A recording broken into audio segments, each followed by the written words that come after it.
As I climbed higher and higher, I remembered the curse that the ghost had joked about. If you wish to live and thrive, let the spider run alive. So it had turned out to be true after all. People who killed spiders were doomed. Their corpses would be infested with vicious, revenge-seeking spiders.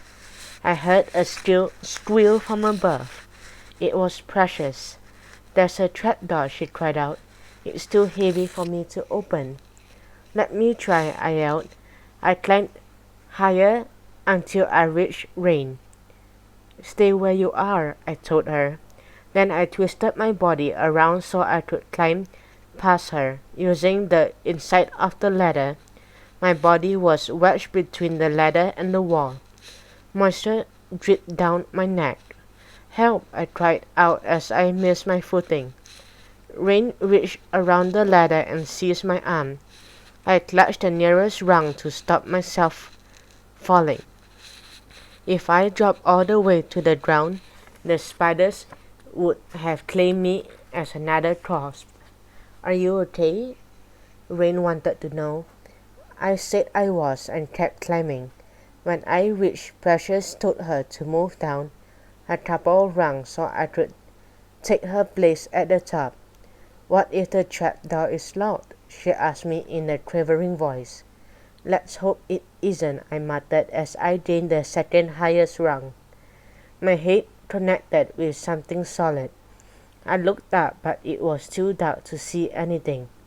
I reached a hand above my head and touched a wooden barrier. Yes, there it is. I felt around blindly, my fingers tracing the outline of the trapdoor. I pushed against it, but nothing happened. It refused to budge. I climbed onto the top rung and bent my head forward so my shoulders could press against the wooden trapdoor. "Don't fall," warned Precious. "I won't," I said through gritted teeth. Then I began pressing my shoulders harder against the square of wood. It still wouldn't budge. I took a deep breath and pushed with all my might. Squeak! The trapdoor shifted. I took another deep breath and pushed even harder. I felt my feet wobble on the rung. With a groan, the trapdoor rose and I almost lost my balance. Clunk! The trapdoor fell back, and my hands reached up and gripped the edges of the opening above my head. When I looked up, a shaft of light dazzled me. A pair of eyes fired with insanity stared down into mine. It was the mad woman, her flesh sprouting cobwebs. Her hands flew to her face, and she screamed.